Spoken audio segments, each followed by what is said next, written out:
wacan daawadayaal idil ahaantiinba meel kastood joogtaan iyo si walba noo maqlaysaanba kusoo dhawaada wararka warbaahinta xaqiiqda wararka qodobada warkeena ku daawan doontaana waxaa ka mid ah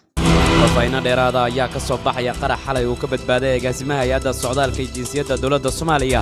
qaar ka mid ah aqoonyahanada Soomaaliyeed ayaa soo dhaweeyay xukuumadda ra'iisul wasaare Roble baaqna u diray golaha wasiirada cusub ee Soomaaliya warar kala duwan ayaa ka soo baxaya toogasho ka dhacday magaalada Garowe ee xarunta gobolka Nugaal ciidamada dawladda ayaa guulo ka sheegtay howlgalo iyo burburin ay ka wadaan deegaano hoostaga gobolka Shabeellaha Hoose dawladda Soomaaliya ayaa laga dabaday wax u qabashada dadka ku dhibaataysan deegaanka warmaxan ee gobolka Shabeellaha Hoose dawladda Soomaaliya ayaa guulo ka sheegatay dagaal al-shabaab iyo ciidamada dawladda ku dhaxmaray deegaano hoos yimaada degmada Diisoor ee gobolka Baay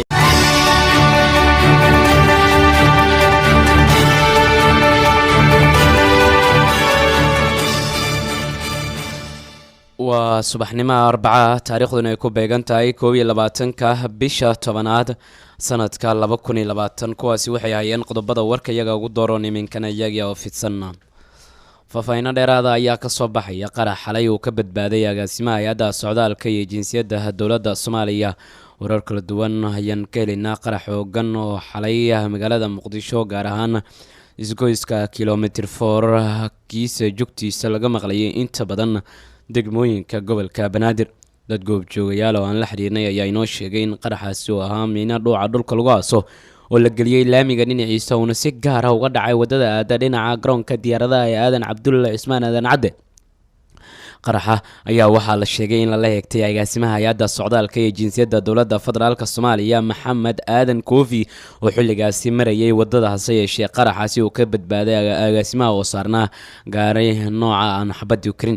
laba qof oo shacab oo ka agdhawaa goobta ayaa ku geeriyootay qaraxa halka tiro kalena isugu jira shacab iyo qaar ka mid ah ilaalada agaasima Koofi ay dhaawac kala duwan ay ka soo gaareen kuwaas oo la geeyay xarumo caafimaad oo si loogu dabiibo warar kala duwan ayaa ka soo baxaya toogasho ka dhacday magaalada Garowe ee xarunta gobolka Nugaal kooxo hubaysan oo bastoolada ayaa habeenkii xalay ahayd gudaha magaalada Garowe ee xarunta gobolka Nugaal ku dilay mas'uul maxkamadda ciidamada darajada koowaad ee Puntland marxuum kala dilay ayaa waxaa lagu magacaabi jiray marxuum Maxamed Maxamuud Cabdi Jaamuus ana rasaas lagu dhuftay qaybaha sare ee jirka xilli uu marayay meel ku dhow hoygiisa oo ku yaala xaafadda ka tirsan Garowe raggii ka dambeeyay dilkaasi ayaa goobta isaga baxsaday waxayna halkaasi ku yaala isla markaana waxaa daqiiqad kadib goobta gaaray ciidamo ka tirsan kuwa booliska maamulka Puntland oo qaaday meydka sargaalkaasi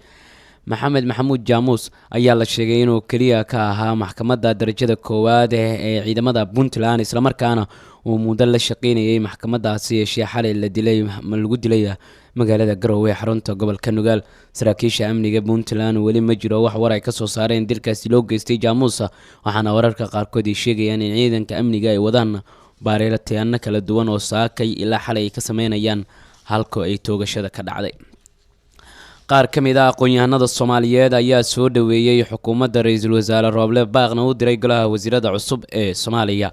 wariyana Faysal Cabdi Faarax ayaa faahfaahinaya iyadoo dhawaan la magacaabay xukuumadda cusub ee uu soo dhisay ra'iisul wasaaraha cusub ee dalka Maxamed Xuseen Roble ayaa waxaa si weyn u soo dhaweeyay qaar ka mid ah aqoonyahanada dalka wali xukuumadda la magacaabay aan la meel marin oo wali aan la horgeyn xildhibaanada golaha shacabka oo marka ay ansixiyaan ama ay meel mariyaan ay si rasmi ah u noqon doonaan xukuumad sax ah waxaana xusid mudan in xukuumaddan uu u harsan yahay waqti yar isla markaana ay hor yaalaan hawlo adag oo farabadan Cabdiraxmaan Daqare oo ka mid ah aqoonyahanada Soomaaliya ayaa sheegay in dhankiisa uu si aad u soo dhaweynayo uuna bogaadinayo isla markaasna uu ku bogaadinayo in ay si wanaagsan u gutaan waajibaadka qaran ee loo ogmaday xukuumadda cusub ee la soo magacaabay Cabdiraxmaan oo sii hadlayay ayaa sheegay in xukuumadihii hore ay ku guul dareysteen inay meesha ka saaraan nidaamka 4.5 oo beeluhu ay wax ku qaybsadaan waxaana uu sheegay in loo baahan yahay in xukuumadda cusub ee la magacaabay ay ka shaqeyso sidii looga gudbi lahaa nidaamkaasi iyo in dalka ay ka dhacdo doorasho xor iyo xalaal ah oo loo wada dhan yahay yaan dal caadi u noqono in doorasho dadweyne iyo xisbiye qaran la raadiyo way socon weyday 4 sano dawladda Farmaajo oo qaylinay 4 sano dawladda Xasan Sheekh waan qaylinay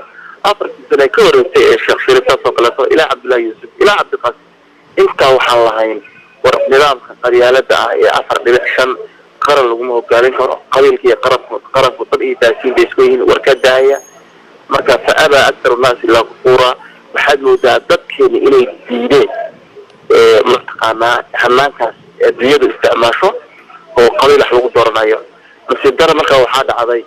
in waxba la dhaqaajin waayo 2000 meeshii ay taagnay wax lagu soo dhisay 4.5 waxba la hal talaabo lama qaadin afrika dowladda farmaajo tii xasan sheekh tii sheekh shariif tii cabdullaahi tii cabdiqaasim hal cusbitaal oo weyn oo la dhisay oo gobolada ama degmooyinka laga dhisay ma jiro manhajka aan isticmaalayna ee dowladnimada ku dhisay qabyaalada ay 4.5 ya xaaraana mar haddii wuxuu xaaraan yahayna xaaraan buu weliga caanayaa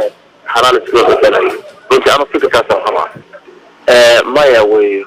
amul goboleedyadu wax positive oo wanaagsan lagama filahayo sababtuna waxay tahay waa sanada ka soo sheekeeyay oo nidaamka aasaasiga ah ee dalku ku taagan yahay tiirarka lagu taagan yahay ayaa tiirar qabyaaladeed oo qabiil weeyo. dhanka kale Cabdiraxmaan Daqare ayaa ka hadlay dhacdo xanuun badneyd oo shalay ka dhacday gobolka Shabeellaha Dhexe oo ku saabsaneyd haweeney ay ciidamada AMISOM inta gurigeeda ugu galeen ay toogteen kadib markii ciidamada AMISOM la sheegay in qarax lagula eegtay Shabeellaha Dhexe waxaana uu sheegay in ciidamada AMISOM dalka loo keenay inay ilaaliyaan dadka shacabka ah nabadgelyadooda balse aan loo keenin in ay dadka shacabka ah laayaan waxaana uu dowladda federaalka ah iyo cidii wax ka qaban karta uu ugu baaqay inay ka qabtaan tacadiyada ciidamada AMISOM iyo sidoo kale xasuuqa ay ku hayaan dadka shacabka ee Soomaaliya.